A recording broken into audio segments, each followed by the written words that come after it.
ಇನ್ನು ರಾಜ್ಯ ರಾಜಕಾರಣದ ಪವರ್ ಸೆಂಟರ್ ಆಗಲಿದ್ಯಾ ಕಲಬುರಗಿ? ಸಚಿವ ಸ್ಥಾನಕ್ಕಾಗಿ ಕಸರತ್ತು ಜೋರಾಗಿ ನಡೀತಾ ಇದೆ. ಇತ್ತ ಕಲಬುರಗಿಗೆ ಖರ್ಗೆ ಎಂಟ್ರಿ ಕೂಡ ಆಗಿದೆ. ಕಲಬುರಗಿಗೆ ಇಂದು ಎಐಸಿಸಿ ಅಧ್ಯಕ್ಷ ಮಲ್ಲಿಕಾರ್ಜುನ್ ಖರ್ಗೆ ಭೇಟಿಯನ್ನ ಕೊಡ್ತಾರೆ. ತೀವ್ರ ಕುತೂಹಲವನ್ನ ಕೆರಳಿಸ್ತಾ ಇದೆ ಮಲ್ಲಿಕಾರ್ಜುನ್ ಖರ್ಗೆ ಅವರ ಈ ಒಂದು ಭೇಟಿ. ಕಲಬುರಗಿ ಜಿಲ್ಲೆಯಿಂದಲೇ ಡಿಕೆ ಸಂಪುಟಕ್ಕೆ ಗ್ರೀನ್ ಸಿಗ್ನಲ್ ಸಿಗುತ್ತಾ ಹಾಗಾದ್ರೆ ಅನ್ನುವಂಥ ಪ್ರಶ್ನೆ ಕೂಡ ಮೂಡಿಬರ್ತಾ ಇದೆ.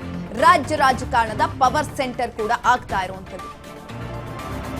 ಸಚಿವಾಕಾಂಕ್ಷಿ ಜೊತೆಯಲ್ಲಿ ಸಚಿವ ಸ್ಥಾನಕ್ಕಾಗಿ ಕಸರತ್ತುಗಳು ಜೋರಾಗಿ ನಡೀತಾ ಇರುವಂತಹ ಈ ಒಂದು ಸಂದರ್ಭದಲ್ಲಿ ಇದೀಗ ಕಲಬುರಗಿಗೆ ಖರ್ಗೆ ಎಂಟ್ರಿಯನ್ನ ಕೊಡ್ತಿದ್ದಾರೆ. ಎಐಸಿಸಿ ಅಧ್ಯಕ್ಷ ಮಲ್ಲಿಕಾರ್ಜುನ್ ಖರ್ಗೆ ಕಲಬುರಗಿಗೆ ಇಂದು ಭೇಟಿಯನ್ನ ಕೊಡ್ತಾರೆ. ತೀವ್ರವಾದಂತಹ ಕುತೂಹಲವನ್ನು ಮೂಡಿಸ್ತಾ ಇರುವಂತದ್ದು. ಈಗ ಆಲ್ರೆಡಿ ಹಲವು ಸಚಿವಾಕಾಂಕ್ಷಿಗಳು, ಶಾಸಕರು ಎಲ್ಲರೂ ಕೂಡ ದೆಹಲಿಗೆ ಹೋಗಿದ್ದು ಆಯ್ತು, ಅಲ್ಲಿ ಭೇಟಿ ಮಾಡಿದ್ದು ಆಯ್ತು ವರಿಷ್ಠರನ್ನ. ಅವರವರ ಬೇಡಿಕೆಗಳೇನಿತ್ತು, ಯಾವ ಖಾತೆಗಳನ್ನ ಕೊಡಬೇಕು, ಪ್ರತಿಯೊಂದನ್ನು ಕೂಡ ಮಾತನಾಡಿದ್ದಾರೆ. ಅದರ ಜೊತೆಯಲ್ಲಿ ಡಿಕೆಶಿ, ಸಿದ್ದರಾಮಯ್ಯ ಇಬ್ರು ಜೊತೆನೂ ಕೂಡ ಮಾತನಾಡಿರುವಂಥದ್ದು. ಇದ್ರ ಬಗ್ಗೆ ಹೆಚ್ಚಿನ ಮಾಹಿತಿಯನ್ನ ತಿಳ್ಕೊಳ್ತಾ ಹೋಗೋಣ. ನಮ್ಮ ಪ್ರತಿನಿಧಿ ರಾಜಶೇಖರಯ್ಯ ಸಂಪರ್ಕದಲ್ಲಿದ್ದಾರೆ. ರಾಜಶೇಖರಯ್ಯ, ಇಷ್ಟು ದಿನ ಕೇವಲ ಒಂದ್ ಕಡೆನಲ್ಲಿ ಡಿಕೆಶಿ ಇಲ್ಲ ಸಿದ್ದರಾಮಯ್ಯನವರ ಮನೆ ಏನಿತ್ತು, ನಿವಾಸ ಏನಿತ್ತು, ಅದಷ್ಟೇ ಪವರ್ ಸೆಂಟರ್ ಆಗ್ತಾ ಇತ್ತು. ಆದ್ರೆ ಇದೀಗ ಕಲಬುರಗಿ ಶಿಫ್ಟ್ ಆಗ್ತಾ ಇದೆ. ಹೆಚ್ಚಿನ ಮಾಹಿತಿ ಕೊಡೋದಾದ್ರೆ?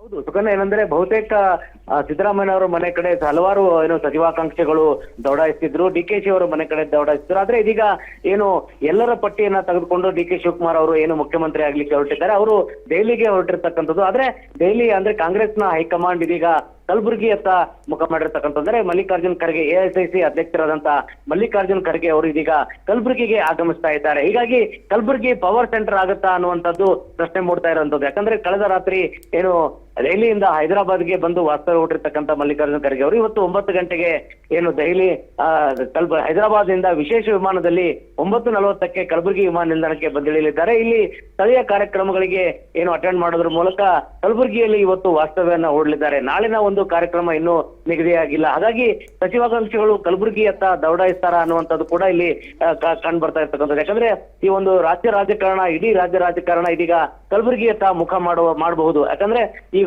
ಎಐಸಿಸಿ ಅಧ್ಯಕ್ಷರು ಕಲಬುರಗಿಯಲ್ಲಿ ಇರೋದ್ರಿಂದ ಈ ಒಂದು ಸಚಿವರ ಪಟ್ಟಿ ನಿರ್ಧಾರ ಮಾಡಬೇಕು, ಅದು ಕಲಬುರಗಿಯಿಂದಲೇ ಪಟ್ಟಿಯ ಒಂದು ಫೈನಲ್ ಆಗತ್ತಾ ಅನ್ನುವಂತ ಮಾತುಗಳು ಈಗ ಕೇಳಿ ಬರ್ತಾ ಇರ್ತಕ್ಕಂಥದ್ದು. ಕಲಬುರಗಿಯಲ್ಲಿ ಈ ಒಂದು ಮಲ್ಲಿಕಾರ್ಜುನ್ ಖರ್ಗೆ ಅವರು ವಾಸ್ತವ್ಯ ಹೂಡಿರೋದ್ರಿಂದ ಸಚಿವಾಕಾಂಕ್ಷಿಗಳು ಕೂಡ ಕಲಬುರಗಿಯತ್ತ ಮುಖ ಮಾಡುವಂತ ಪ್ರಸಂಗ ಇರತಕ್ಕಂಥದ್ದು. ಅಲ್ಲದೆ ಡಿ ಕೆ ಶಿವಕುಮಾರ್ ಅವರು ಇದೀಗ ದೆಹಲಿಗೆ ತೆರಳ್ತಾ ಇದ್ದಾರೆ. ಕಲಬುರಗಿಗೆ ಬರ್ತಾರಾ ಅಥವಾ ಕಲಬುರಗಿಯಿಂದಲೇ ಪಟ್ಟಿಯನ್ನ ಖರ್ಗೆ ಅವರು ಬಿಡುಗಡೆ ಮಾಡ್ತಾರಾ ಅನ್ನುವಂತ ಮಾತುಗಳು ಕೂಡ ಇದೀಗ ಕೇಳಿ ಬರ್ತಕ್ಕಂಥದ್ದು. ರಾಜಶೇಖರಯ್ಯ, ಮತ್ತೊಂದ್ ಕಡೆನಲ್ಲಿ ಡಿಸಿಎಂ ಸ್ಥಾನಕ್ಕೆ ಪ್ರಿಯಾಂಕ್ ಖರ್ಗೆ ಅವರ ನೇಮ್ ಕೂಡ ಕೇಳಿ ಬಂದಿರುವಂತದ್ದು. ಈ ಒಂದು ಸಂದರ್ಭದಲ್ಲಿ ಆ ವಿಚಾರದ ಬಗ್ಗೆ ಏನಾದ್ರೂ ಚರ್ಚೆ ಆಗತ್ತಾ ಅಂತ?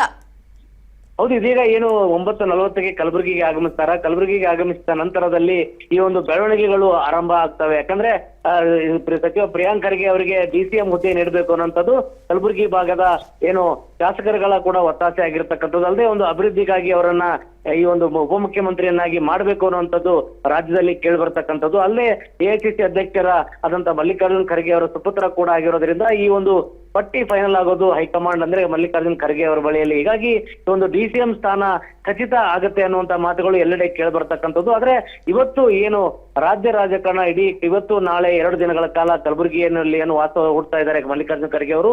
ಎಲ್ಲ ಒಂದು ರಾಜ್ಯ ರಾಜಕಾರಣ ಕಲಬುರಗಿಯತ್ತ ಮುಖ ಮಾಡುವಂತಹ ಸಾಧ್ಯತೆಗಳು ಕಂಡು ಬರ್ತಕ್ಕಂಥದ್ದು. ಧನ್ಯವಾದಗಳು ರಾಜಶೇಖರಯ್ಯ ಹೆಚ್ಚಿನ ಮಾಹಿತಿಗಾಗಿ.